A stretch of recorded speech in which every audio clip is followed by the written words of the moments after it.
Well, hey, look, let's talk a little bit about our approach and terminology to the 1-3-3-1.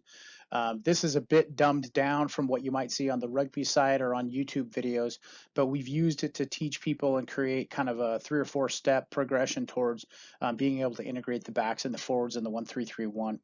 So you'll notice that there are two groups of forwards there as designated by the circles with the Fs. Those are our 3 and 3. You'll notice there's a 7 in the middle of the field and a 2 outside the 15-meter line on the right hand side of the screen. So the 7 is a 1. The first forward grouping is 3, 3, 1. 1, 3, 3, 1. You'll look at the forward groupings in the middle of the field. You'll notice those two lines.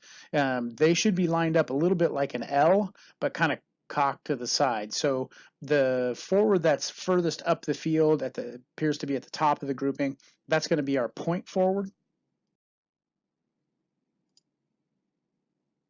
And our point forward is of the three, typically a good catch and pass guy.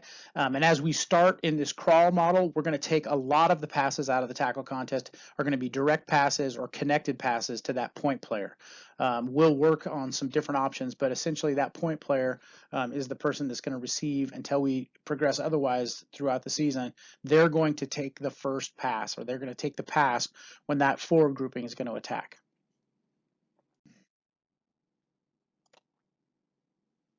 The second player we call a crash player. So we've got a point player, a crash player, and that crash player is a strong rucker.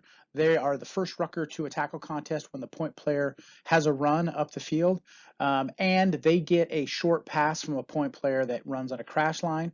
And we also will go behind them to our drift player, who's the third player in the group, and so they have to run a dummy line and then hustle back and be a rucker. And our player at the back of that grouping, while I've got them not directly behind the point player, if they line up directly behind the point player, there's nothing wrong with that. About 2 meters behind the point player, so that they've got a little bit of space, maybe 3 meters behind. And that crash player, just to go back to that, I should have said it, is typically, a step behind the point player, maybe 1.5 meters outside that point player. There's really three options from each attacking grouping as we progress through the 1-3-3-1.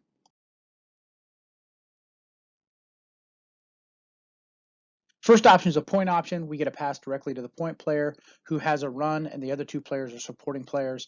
Recognize that the 1-3-3-1 is not effective if our two groups of three, if our attacking forward groupings, if they run away from where the pass came from, if they run across the field as a group, that we're just not going to be effective. We're going to run out of space.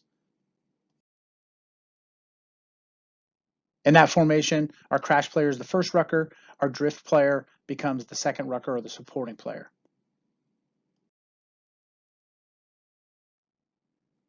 Crash option, pretty straightforward. We get a little attack up the field from the point player who gives a little crash option, and our crash player has a run.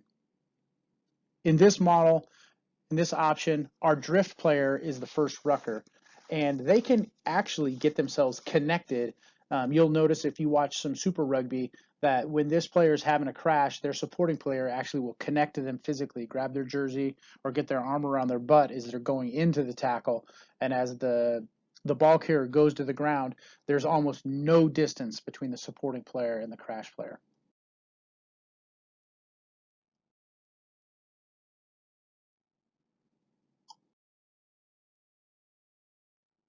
Drift option is pretty straightforward.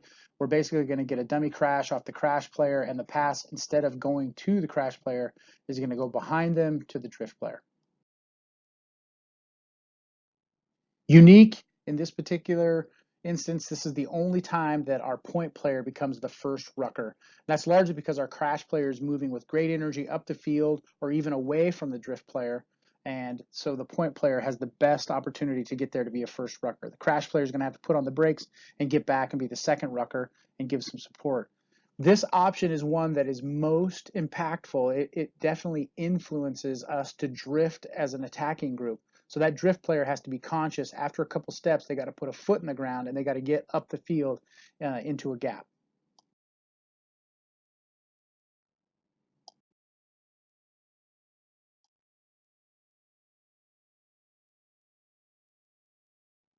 So when we start working this and we're doing a crawl option, we're going to start with our passes coming directly to the point player who is going to run, be the attacking player, and we're going to support the other two or three. It won't be long before we're working all three options. I would assume within the first 2 or 3 practices, we're doing this fairly fluently.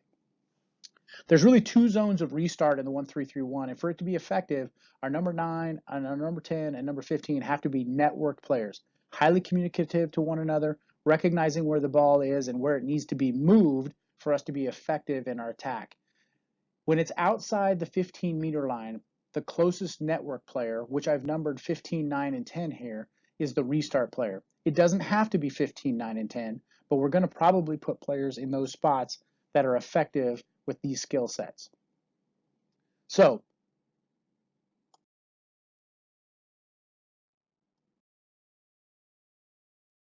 that looked a little wonky, and I think that has to do with PowerPoint. But essentially what we had is a point player receiving the pass, getting up the field. We had our crash player is the first supporter, our drift forward right over the top of that for a firm, quick ruck. Now you'll notice that the closest player, even though it was outside the 15-meter line and the 10 did the restart just a moment ago, the closest networked player was the 9, so he's on that ball for a restart. Now if the ball goes in between, if it's in the middle of the field in between 15-meter lines, that number 9 is the designated restart player. We need them to be vocal, and we need to have them be on every ball.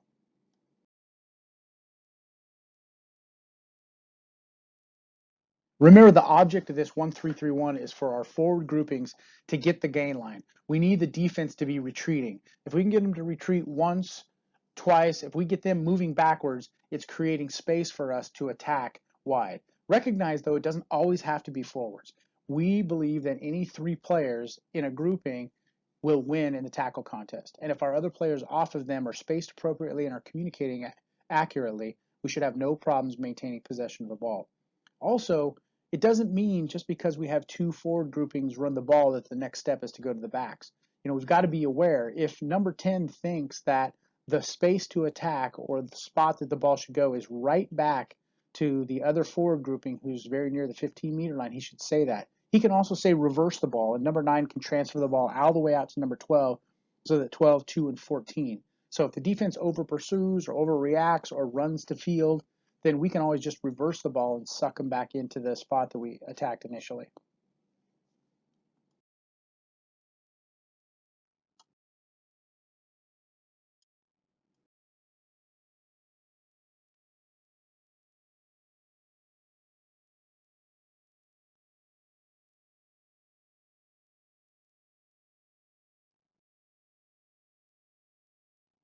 So again, outside the 15-meter line, the closest network player restarts. The forward grouping is inside 10 meters, so we're going to get a pass from the breakdown to the attack forward grouping. Again, we're still running the point option.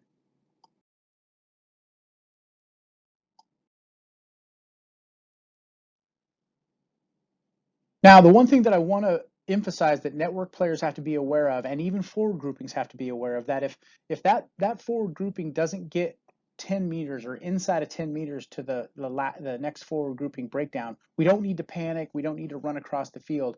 We just need to have a network player move in, and they can be a cutoff man, and that's just called a connected pass. And recognize there's 2 calls that are being made here.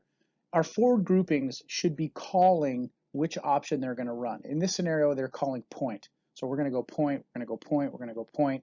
And as soon as that, before the ball comes out of the ruck, so that everybody's clear on what's going to happen before the ball comes out of the ruck. In this particular case, number 10 has got to be communicating to 9. I'm right here, I'm right here, I'm right here. And that our grouping, our forward grouping is already called point, and we know that.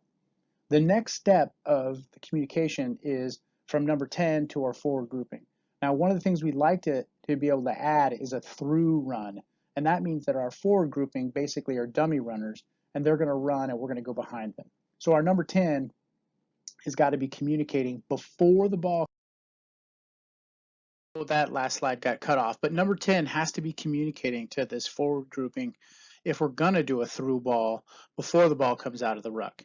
This is an example of being connected, and the forward grouping gets a call, and all the number 10 does is allow for 2 solid passes and 1 defender to have to mark the 10 so that we don't have any turnover or service interruption in what we're doing by passing the ball at a greater than 10 meters to the point person in a forward grouping. Not that they can't do it, but the probability suggests that those folks running at full speed or at high speed, 15 to 17 meters out there, are going to struggle with that pass.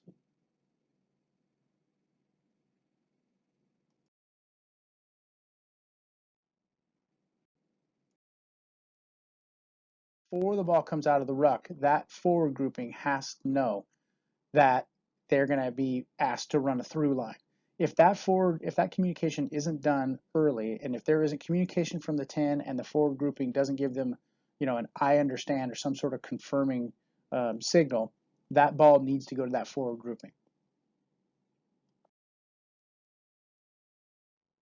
In this case, we've got space. We've got 4 peoples lined up. Number 15's recognized the space. He's moved across the field, and he's ready to go.